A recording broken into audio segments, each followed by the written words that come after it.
Shoutout. Alam, muli po, ang ating mensahe ngayon ay may titulong Rise Above All. At bago po tayo magpatuloy, manahin po muna tayo.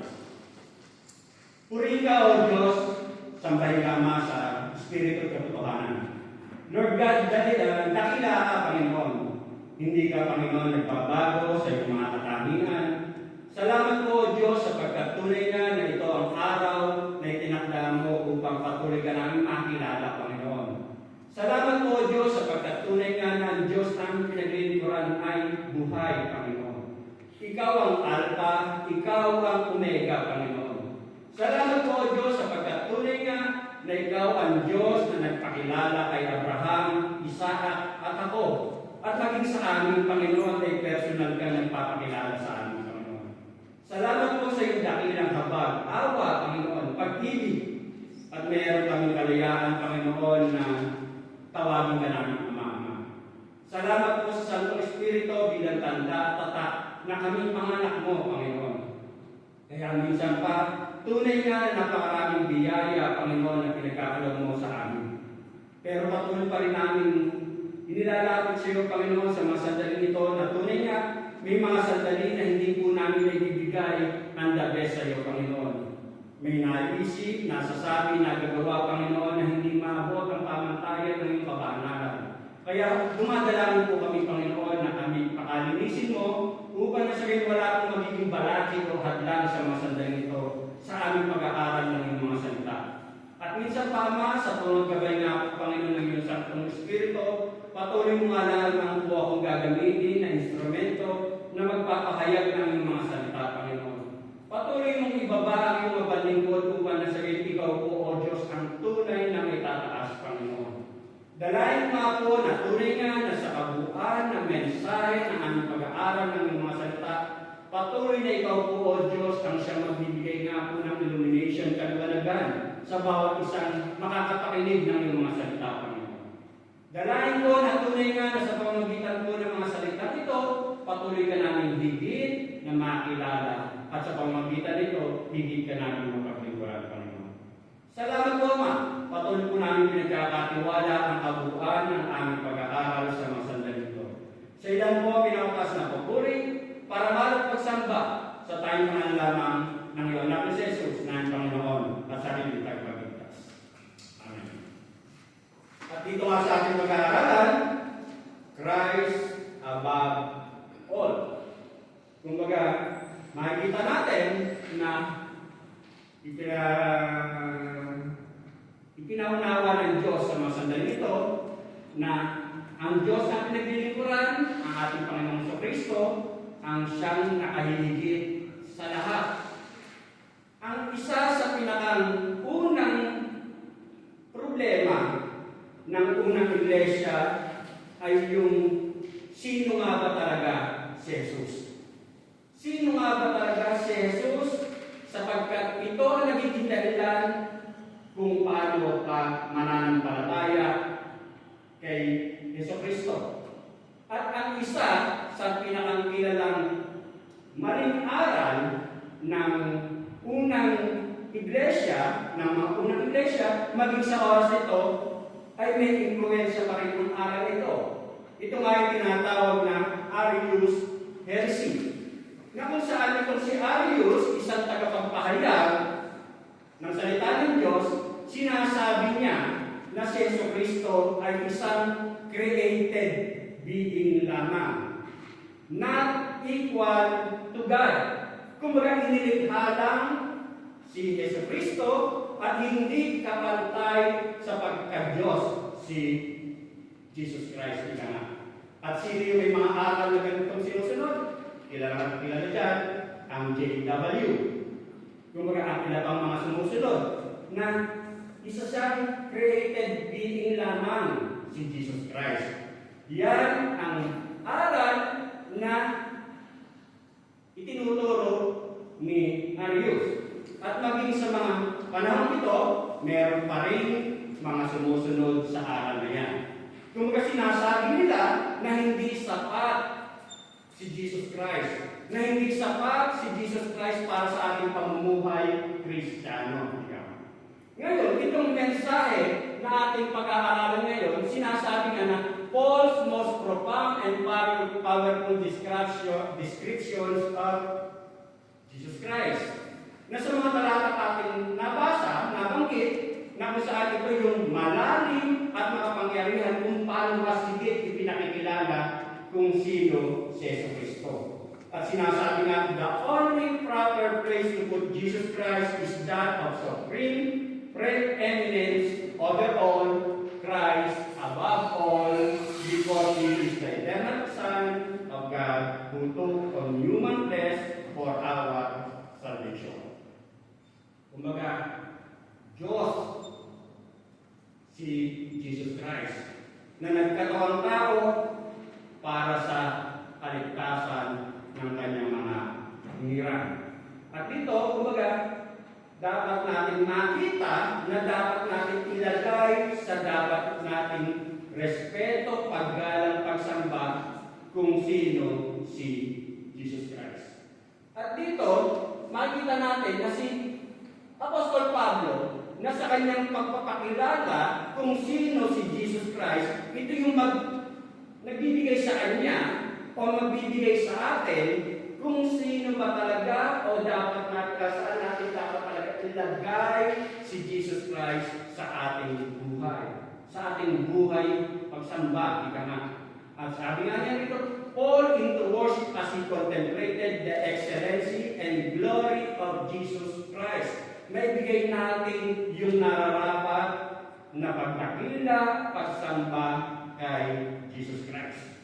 Kaya napakahalaga na makilala natin, malaman natin kung sino talaga si Jesucristo. Sa ating pag-aaralan, meron tayong tatlong main key points. Yung una na pinaunawa sa atin, Jesus Christ is above all over His natural creation. Sa verse 15 to 17 ng ating passage o message sa oras nito. So letter A, ang sabi nga niya rito, because He is the image of the invisible God. Na sinasabi sa unang bahagi ng verse 15, si Kristo ang larawan ng Diyos na di nakita.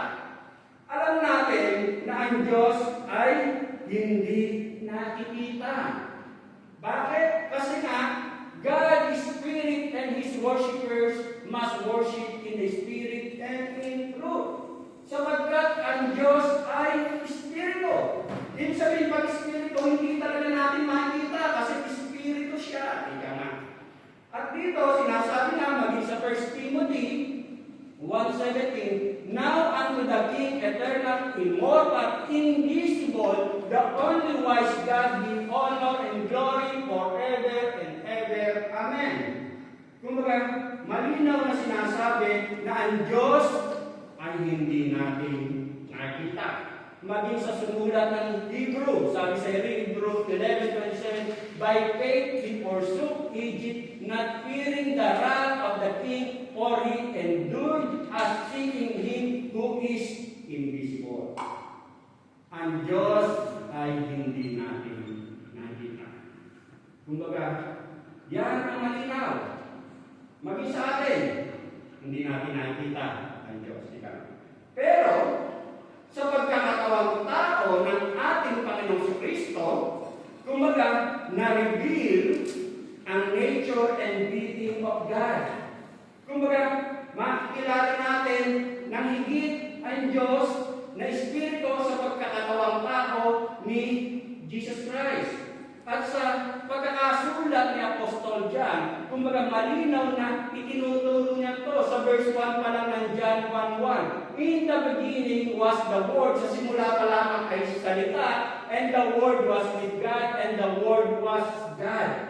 Kumbaga salita ang Diyos at pinakilala pagdating ng verse 14 ng John 1, the Word became flesh. Kumbaga, ang salita ay naging laman. And made His dwelling among us, we have seen His glory, the glory of the one and only who came from the Father, full of grace and truth. And sa verse 18, ang sabi nga narito, no man hath seen God at any time, the only begotten Son, which is in the bosom of the Father, He hath declared Him. At dahil dito, ipinakilala ng Ama ang kanyang sarili sa pamamagitan ng kanyang anak, ang ating Panginoong Jesucristo. At nung narito sa lupa si Jesus Christ, ang sabi nga niya sa John 14, verse 9, Jesus replied, "Have I been with all of you for so long a time, and do you not recognize and know me? Yet Philip, anyone who has seen me has seen the Father. How can you say then, show us the Father?" Ang sabi ni Jesus Christ, nung tinatanong ni Philip, "Nagpakita mo sa amin ang Ama," ang sabi ni Jesus Christ, "Kapag nakita niyo na ako, nakita niyo na ang Ama." Kung maging sa Hebrew 1:3, ang sabi nga niya rito, ang sabi, "He who being the brightness of His glory and the express image of His person." Ang awit kanina ni Sister Cheche, ang liwanag. At dito sinasabi, ang liwanag at kaliwanagan ng kanyang kadakilaan ay makikita and of His glory and the express image of His person, and upholding all things by the word of His power, when He had by Himself purged our sins, sat down on the right hand of the Majesty on high. Kumbaga, malinaw na sinasabi na kung gusto mong higit na makilala ang Diyos na ating pinaglilingkuran, wala kang ibang magiging daan, wala kang ibang paraan, kundi sa higit mong kikilalanin si Jesus Christ. Kaya nga sinasabi rito na any teaching that makes Jesus less than God in human flesh is not the teaching of Jesus Himself or of Paul and the other apostles. Ano mang turo na pinabababa ang kategorya ni Jesus Christ ay hindi turo ng Biblia, hindi turo ni Jesus Christ, hindi turo ng mga apostol. Ang sabi nga rin kanina, kumbaga ang pinaniniwalaan natin from the book of Genesis up to Revelation. Kung itinuturo ron, malinaw na tinuturo na si Jesus Christ ay Diyos. Christ alone is above all the universe because He alone is the image of the invisible God. Siya ang larawan ng Diyos na hindi nakikita.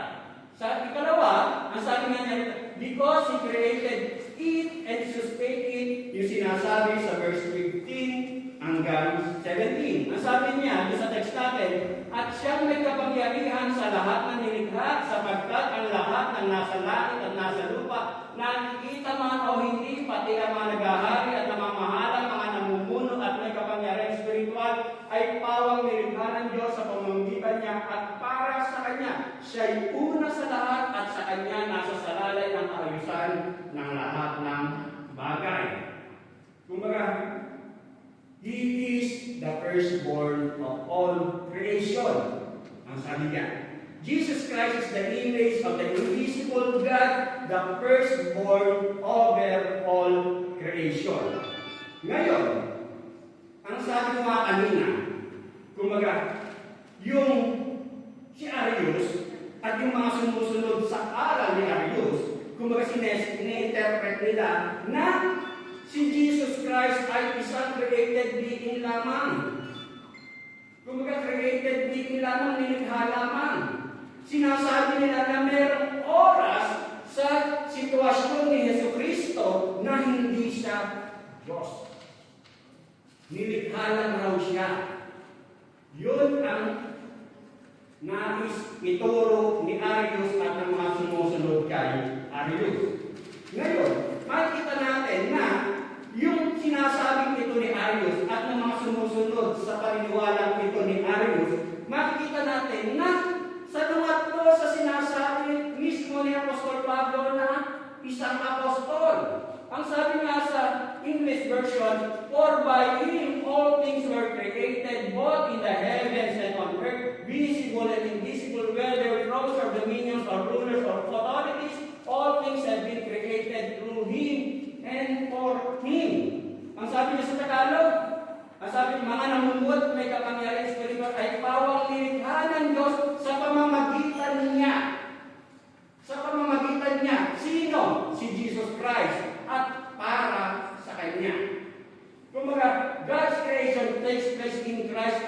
not apart from Him. Yung pagkalikha na meron tayong ginagalawan, meron tayong mundong kinikilusan, nilikha to at para sa Kanya, hindi bukod sa Kanya. Through Him, sa pamamagitan, means that He is the agent. Siya ang lumikha. Malinaw na sinasabi, siya ang lumikha pa nga. Sabi, for Him points to Christ as the supreme reason all things were created, namely for His pleasure and glory. Para sa Kanyang kadakilaan. Kumbaga yung pagkalikha ng mundong ating ginagalawan, ng kalawakan na meron sa mundong ito, ikahan, ay nilikha sa pamamagitan niya at para sa Kanya. Malinaw na siya pa nga ang sinasabing lumikha ng mga bagay na yan.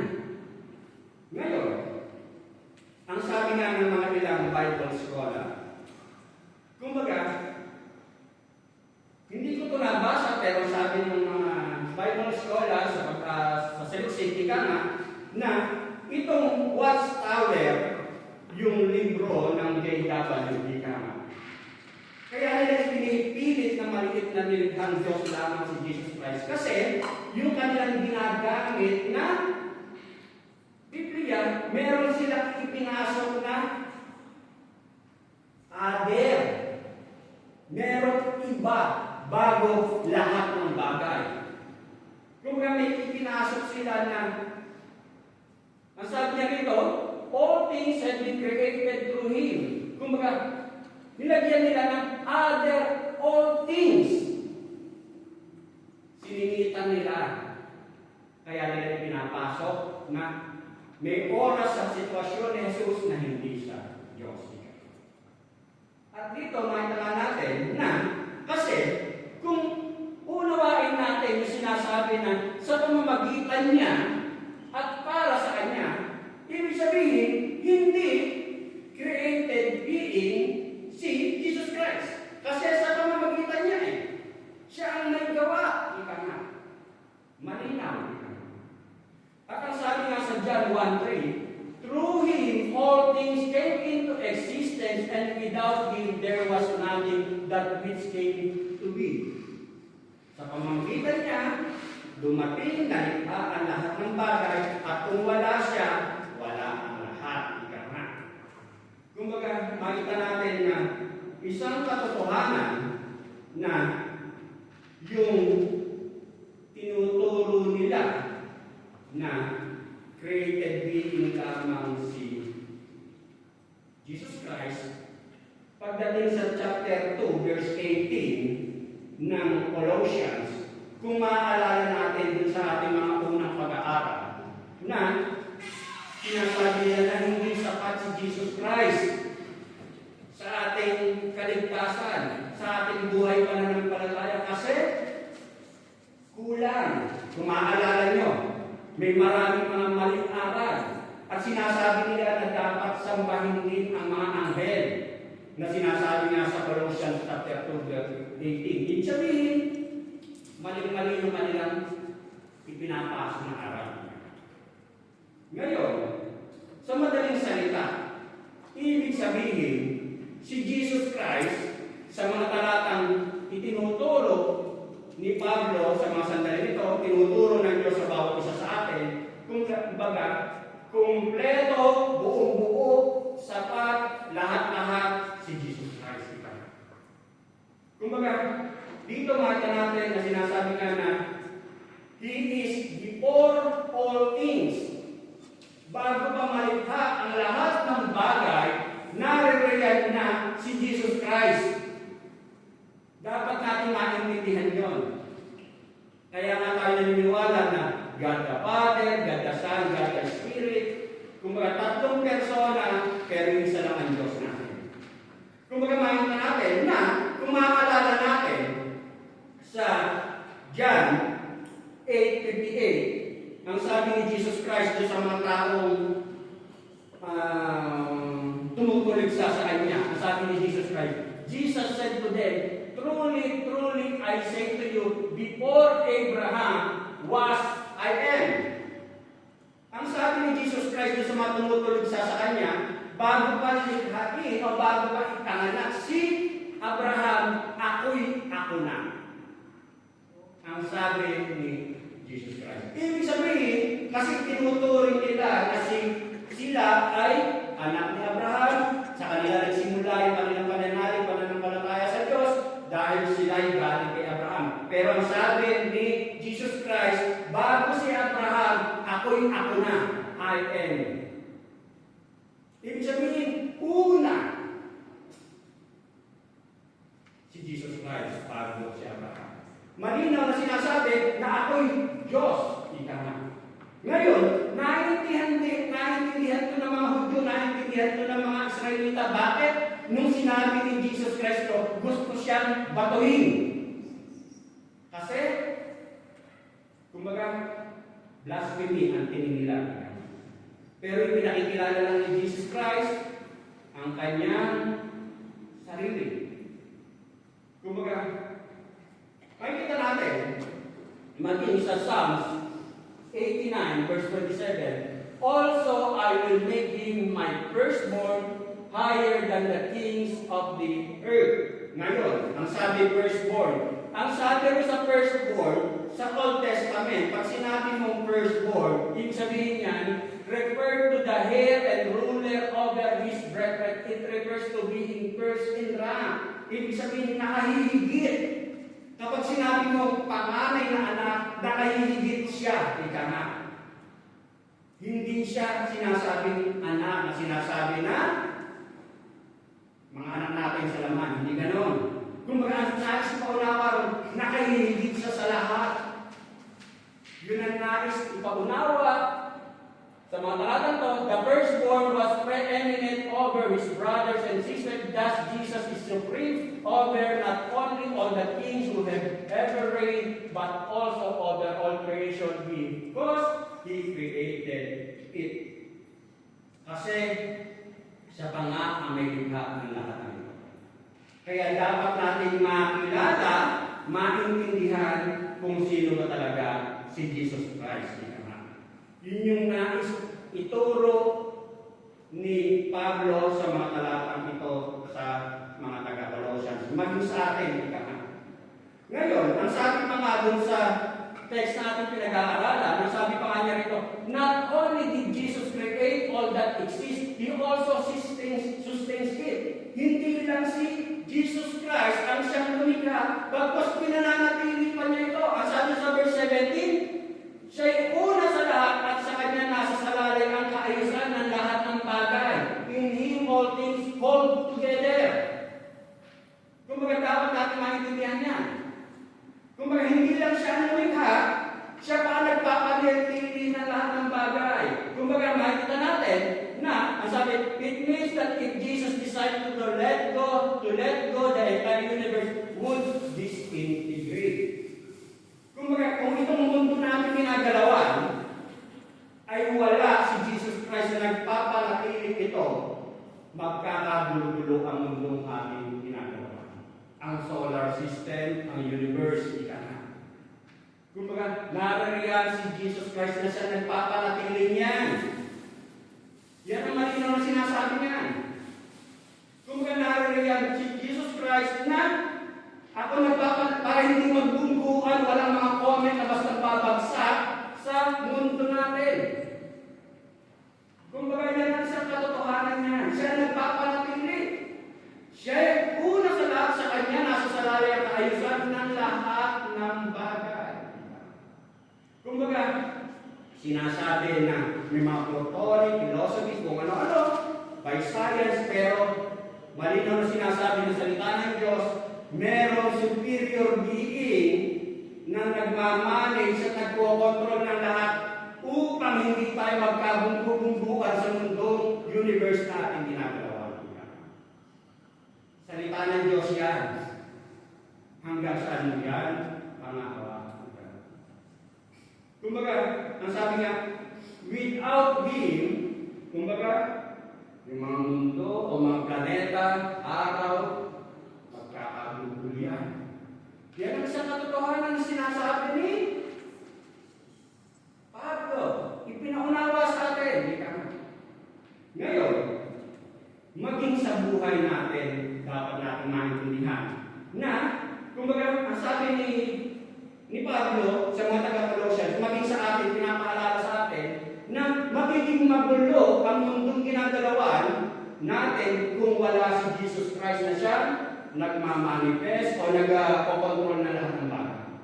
Maging sa buhay natin, na Paul wants us to understand that things make sense only when Christ is kept at the center.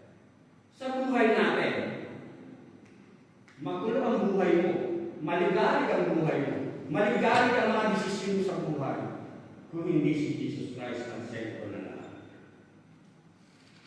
Yun din ang nais na unawa niya sa mga sandali nito. Kaya na sinasabi na isang katatawanan o isang bagay kung bakit ipinipilit nila yung theory of evolution, yung Big Bang theory na may sumabog na kuminsan at doon nabuo yung mga planeta na tinitira natin. Saan nagsimula yung sumabog na yun?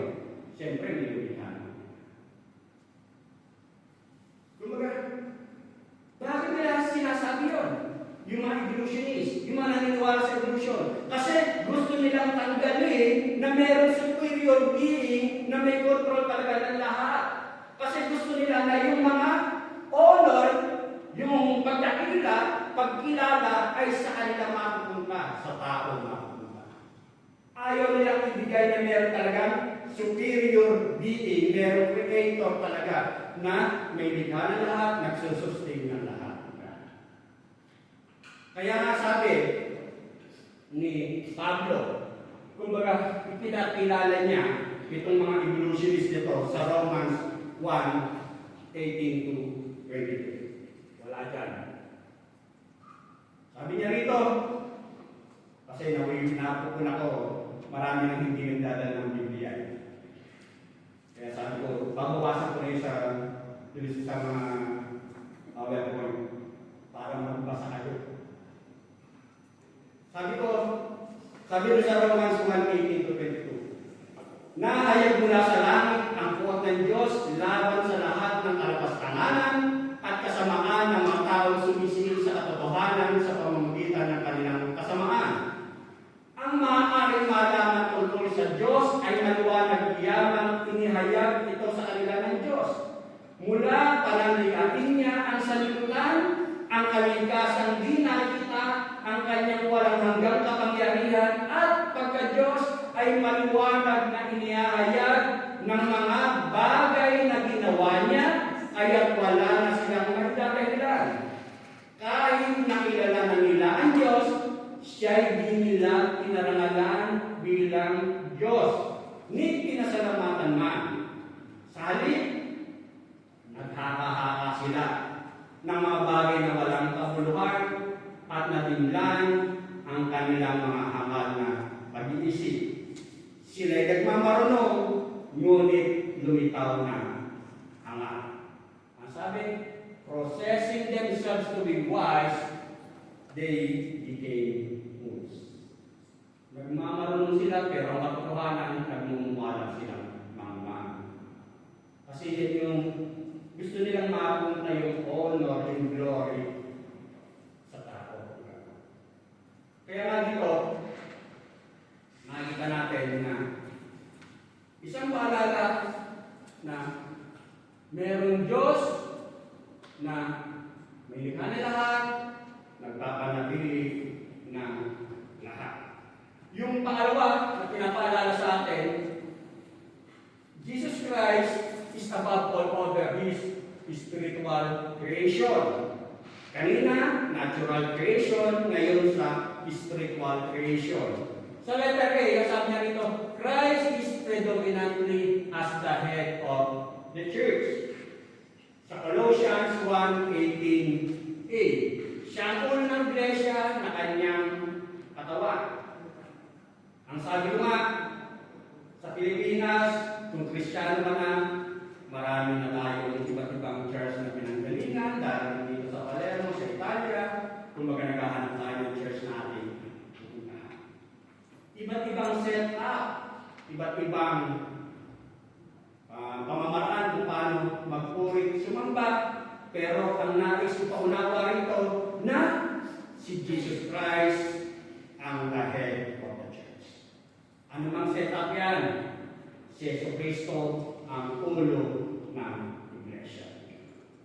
Sa Acts 9, verse 4, he fell to the ground and heard a voice say to him, Saul, why do you persecute me? Ito yung mga sandali na kung saan si Apostol Pablo na mga sandaling ito ay Saul pa ang kanyang pangalan, na ang kanyang pinakang motibo, ang kanyang ginagawa ay pine-persecute niya, tinutulugsa niya yung mga unang nananampalataya kay Jesus Christ. Kumbaga, gusto niyang patigilin yung mga unang sumasampalataya kay Jesus Christ. Pero anong sabi ng boses na ito? Kumbaga, he fell to the ground and heard a voice say to him, Saul, why do you persecute me? Kasi si Jesus Christ ang nagpakita sa kanya. Akala ni Saulo, ang kanyang tinutuligsa ay ang church. Pero hindi ang church ang kanyang tinutuligsa. Si Jesus Christ ang kanyang tinutuligsa. Yun. Nakita ni Saul na akala niya yung kanyang pagiging persecutor, akala niya naglilingkod siya sa Diyos, pero hindi pala. Tinutulugsa niya, kinakalaban niya pala ay Diyos. Kasi malinaw na sinasabi sa Ephesians 1:22. God placed all things under His feet and appointed Him to be head over everything for the church, which is His body, the fullness of Him who fills everything in everywhere. Kumbaga, si Yesu Cristo ang ulo, tayong mga mananampalataya ang kanyang katawan. Kumbaga, ipinapaalala sa atin na ang iglesia, kumbaga, binubuo ng maraming bahagi, maraming katawan. Iba't iba man yung ating kinasanayan, iba't iba man yung ating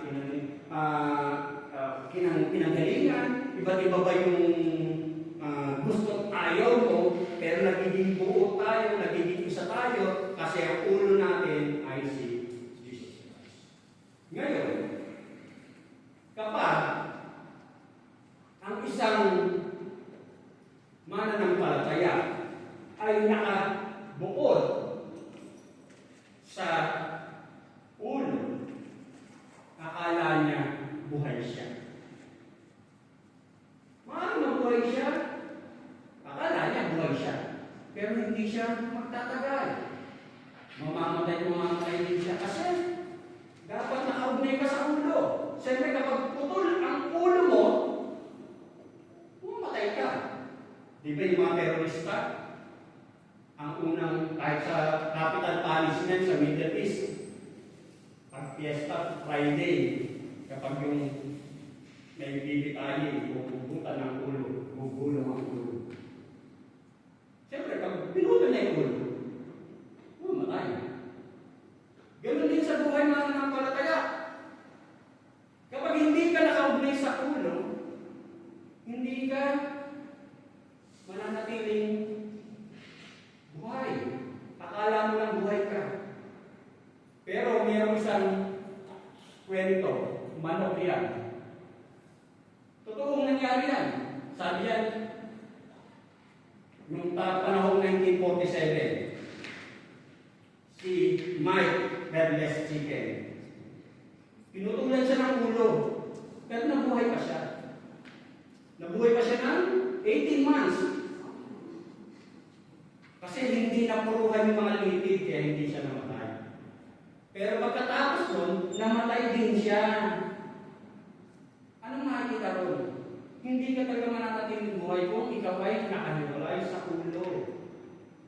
Ganun din sa ating buhay pananampalataya. Kapag nakabukod ka lumalayo ka, hindi ka magiging masigla sa iyong buhay pananampalataya. Kasi si Jesus Christ ang ulo ng Iglesia. Pangalawa na sinasabi nga, Christ is predominantly, si Kristo ay nakahihigit, the firstborn over all other resurrection. Sa verse 18, sa ikalawang bahagi, ang sabi nga niya rito, siya una ang panganay na anak, ang unang nabuhay na muli upang siya ang maging pinakadakila sa lahat ng bagay. Ngayon, ang sabi nga niya rito, Christ as supreme over all other resurrection. Alam naman natin na sa Biblia, maraming mga nabuhay na muli. Pero, itong mga nabuhay na muli, katulad halimbawa ni Lazarus, namatay dito. Pero si Jesus Christ hindi. Kaya siya nakakahigit sa lahat ng mga nabuhay na muli.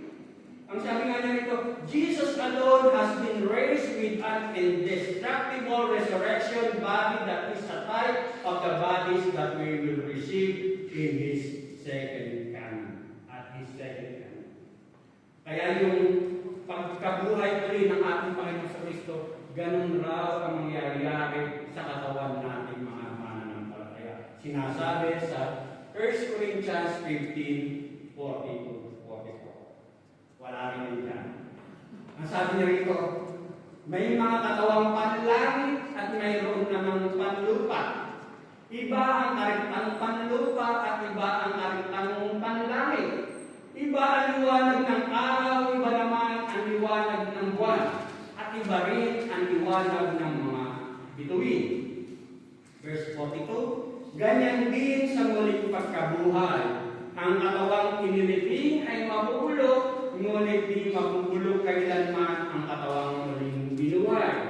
Pangit at walang kaya ng ilibing, ngunit maganda at malakas ng muling buhayin, inilibing na katawang panlupa, muling mabubuhay na katawang panlangit.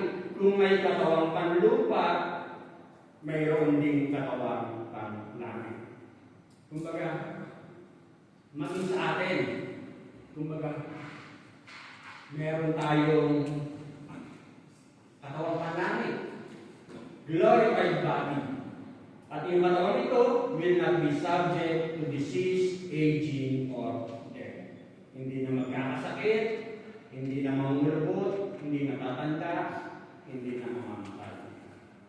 Kaya kung marami ka mga sakit ngayon, kung diabetic ka, high blood ka, o nagdadialysis ka, ika nga, kumbaga, sa glorified body, tutuloy lahat. Kaya, ang sabi nga niya rito, the result of Christ being the beginning, the firstborn from the dead, kumbaga, ang sinasabi niya upang siya ang maging pinakadakila sa lahat ng bagay.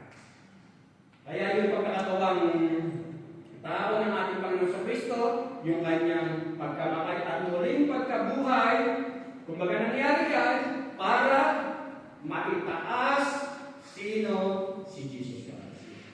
Ang sabi nga sa Philippians 2:9-11, wherefore God also hath highly exalted Him and given Him a name which is above every name, that at the name of Jesus every knee should bow, of things in heaven, things in earth, and things under the earthy, and every tongue should confess that Jesus Christ is Lord.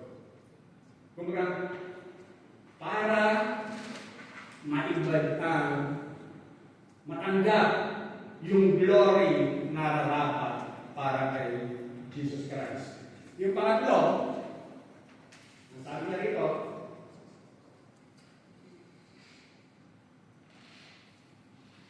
Jesus Christ is the only way to reconcile to God. Siyempre, Jesus Cristo lamang ang tanging paraan para makipagkasundo muli sa Diyos. Wala nang iba.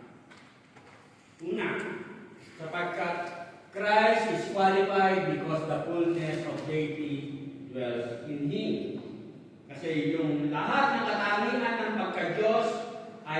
nasa sa Kanya.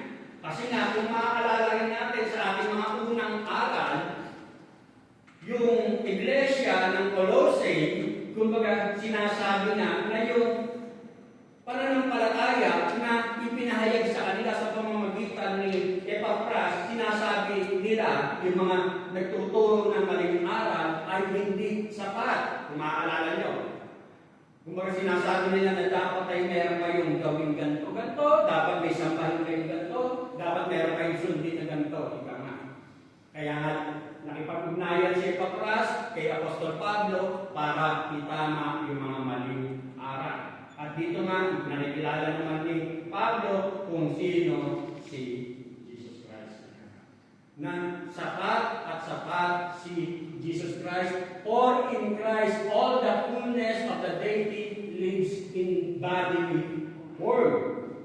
Sapagkat sa pamamagitan ni Kristo, ang kabuuan ng pagka-Diyos ay nasa sa kay Kristo sa kanyang pagkakatawang tao. Maging yung text natin sa verse 15, si Kristo ang larawan ng Diyos na di nakita at siyang may kapangyarihan sa lahat ng nilikha.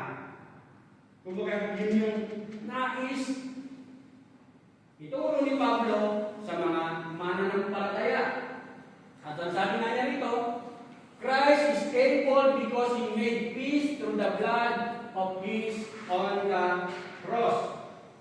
Sapat o kaya o ganap magagawa ni Kristo sapagkat, kumbaga, dahil napagtagumpayan na niya dun sa cross ng Kalbaryo. Sa Ephesians 2:12-16, ang sabi niya rito, alalahanin ninyo na noong panahon iyon, hiwalay kayo kay Kristo, hindi kabilang sa bayang Israel, at isaklaw ng matibang nasasalig sa mga pangako ng Diyos. Nooy nabubuhay kayong walang pag-asa at walang Diyos. Ngunit ngayon, dahil sa inyong pakikipag-isa kay Kristo Jesus, kayong dating nasa malayo ay narilapit sa pamamagitan ng kanyang kamatayan. Pinagkasundo niya tayo, kaming mga Hudyo at kayong mga Hintil ay kanyang pinag-isa.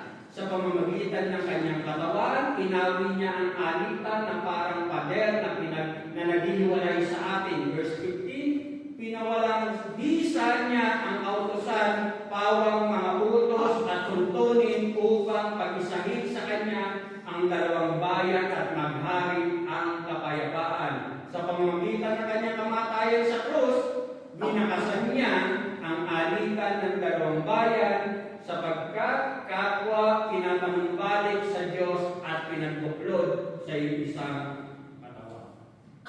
Kumbaga, dahil sa kamatayan ng ating Panginoong Kristo, magkakaroon ng tunay na kapayapaan kasi napagtagumpayan na niya sa krus ng Kalbaryo.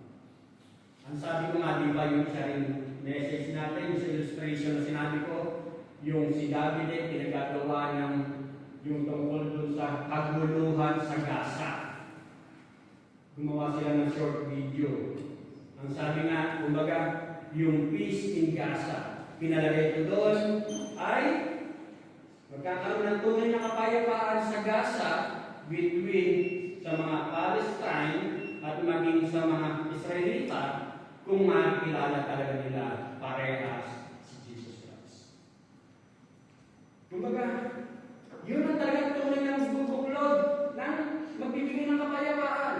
Pero hindi nila pinaniniwalaan ito. Kaya ang ginawa ng Nietzsche, pinakain natin nila. Pero ito, ang sabi nga niya rito, na sa pamamagitan ng kanyang kamatayan sa krus, winakasan niya ang alitan ng dalawang bayan, kapwa pinapanumbalik sa Diyos at pinagbuklod sa isang tao. Yun ang tunay na magbibigay ng kapayapaan kay Jesus Christ. At yung pangatlo na pinapaalala sa atin, ang sabi, Christ reconciling includes both things on earth and things in heaven. Kumbaga, hindi lang yung mga bagay na naririto sa lupa, maging yung mga bagay na nasa sa langit. Nung magkaroon ng pagsuway, nung magkaroon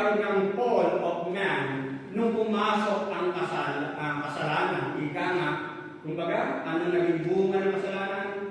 Curse. Pero, napagtagumpayan ni Jesus Christ yung curse nito nung mamatay siya dun sa cross ng Kalbaryo. Isang kasiguraduhan na palunan na si Satanas ang kanyang mga alipores. Kasi napagtagumpayan na niya dun sa cross ng Kalbaryo. Kaya kung nakapanood nyo o napanood nyo yung Passion of the Cross, di ba? Nung mamatay si Jesus Christ, kumbaga, pinakikita yun yung karakter ni Satan, kumbaga, natalo. At ang sabi nga sa John 12:31, now is the time for judgment of this world. Now the prince of this world will be driven out. Kumbaga, natalo na. Sa tatlong oras, kumbaga, makikita natin nga. Maging sa Romans 8:19-25, ang sabi nga niya rito, nananabik ang sanlilikha na ihayag ng Diyos ang kanyang mga anak. Nabigo ang sanlilikha hindi sa kagustuhan ito, kundi dahil sa ito ang niloob ng Diyos. Kumbaga yun yung pinakang great plan. Gayunman, may pag-asa pa. Verse 21, sapagkat ang sanlilikha ay palalayain sa pagkaalipin nito sa kabulukan at makahatid sa maluwalhating kalagayan ng mga anak ng Diyos. Verse 22, alam natin na hanggang ngayon ang sanlilikha ay dumarating sa paghihirap, hindi lamang sila tayo mang tumanggap, maging tayo, nararanasan din natin, hindi lamang sila tayo mang tumanggap ng Espiritu bilang unang kaloob ng Diyos ay napapahimuto samantalang hinihintay natin ang pag-aampon sa atin ng Diyos, ang pagpapalaya sa ating mga katawan. Kaya nga kahit Kristiyano na tayo, para bang napapagod ka. Kasi sino ang pansamantalang namumuno sa mundo ito? Di ba nga si Satanas? Pero sa tatlong araw, kumbaga, sa tatlong panahon, talunan na yan, alalayasin na.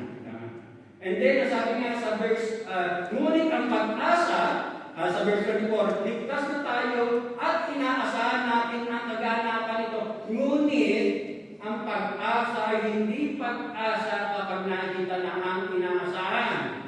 Kaya ang isang mananampalataya, lagi tayong hopeful. Sapagkat sino ang aasa sa nakita na?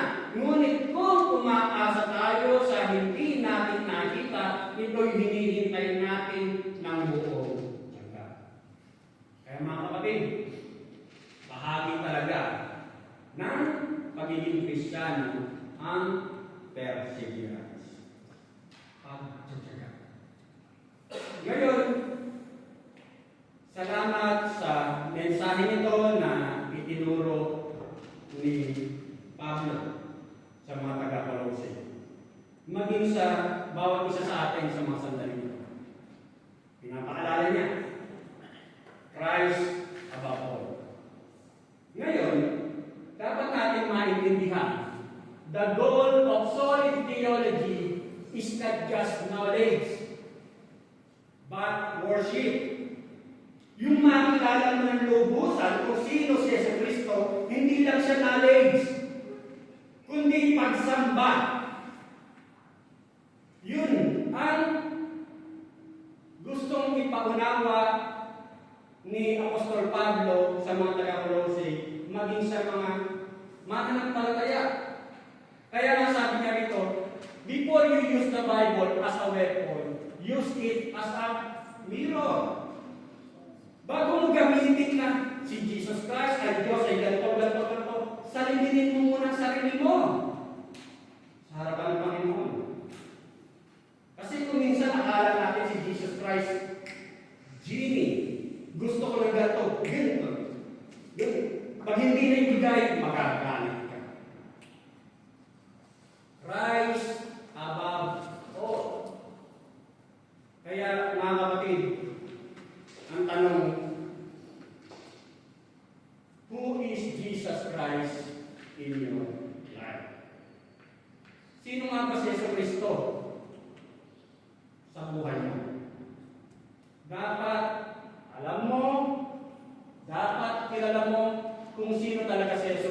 buhay mo. At kung sinasabi mo, kilala mo, kasi tinanggap mo na siya bilang personal Lord and Savior, totoo nga bang kilala mo siya?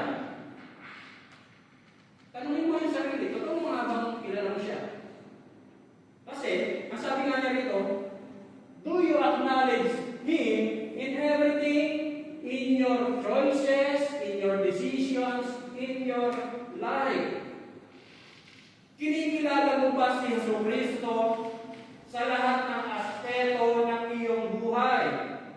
Sa mga pagpiling ginagawa mo, sa mga desisyong ginagawa mo sa iyong buhay, kinikilala mo nga ba talaga si Jesus Christ? Kung paano ka mag-isip, kung paano ka magsalita, kung paano ka kumilos, kung paano ka maghanap ng mga pag-iibangan, kung paano ka magtrabaho, kung paano ka mag-aral, lahat-lahat. Kino-consider mo ba si Jesus Christ sa buhay mo? Kumbaga, Christ sa ating pag-aaral, sinasabi nga, is the chief treasure, the basis, the foundation, and the sum total of all things. Siya ang kabuuan ng lahat, si Jesus Christ. Ngayon, sabi nga, maaaring marami na tayong nagagawang mali sa buhay natin. Maling desisyon, maling pananaw, maling pag-iisip, maling ideya kung sino si Jesus Christ. Pero ang pinakamasamang pagkakamali na magagawa mo ay kapag mali ang pagkakilala mo kung sino si Jesus Christ. Kasi, ang sabi nga niya rito, if you do not view Him as the absolute and sovereign, it will cause you to disobey or disregard His teachings. Kasi kung mali ang pananaw mo kung sino si Jesus Christ, hindi magtutulak sa iyo, hindi magbibigay sa iyo ng baliwalain mo lamang ang kanyang mga aral, ang mga kanyang mga utos. Kasi nga mali ang iyong pananaw kung sino si Jesus Christ. And can cause your ultimate ruin. Kung hindi mo pa siya kilala, kumbaga, pangwalang hanggang kapahamakan ng talagang itutulog niya. Kaya nga sabi rito, Jesus should be exalted in heaven on earth. Dapat lamang na itanghal, itaas si Jesucristo sa langit at magiging sa lupa. Sapagkat Christ is above. Manalangin tayo. Salamat po, O Diyos, sa oras ito. Salamat po, O Diyos, sa pagkatuloy nga na hindi mo ipinagkaloob sa lahat ng katotohanan ito. Lord God, naalis po ang talakbong sa aming mga mata. Lord God, binigyan mo kami, O Diyos, ng kalwanagan. Dahil hindi po namin ito alam. Pero dahil po sa iyong kapag, sa iyong awa, narito kami, Panginoon, at patuloy namin naintindihan ang hiwaga mo, Panginoon. Salamat po, Diyos, sa pagkatuloy nga na sa dami-dami ng tao sa mundo nito. Isa ako, Panginoon. Isa kami, Panginoon. Sa pinagkalooban mo, Panginoon, na maintindihan na tunay nga ang Diyos na hindi nakikita ay higit na aming makikilala sa pagkakatawang tao ng aming Panginoon sa Kristo. Christ above all. Lord, salamat po, Diyos, sa mga sandali ito.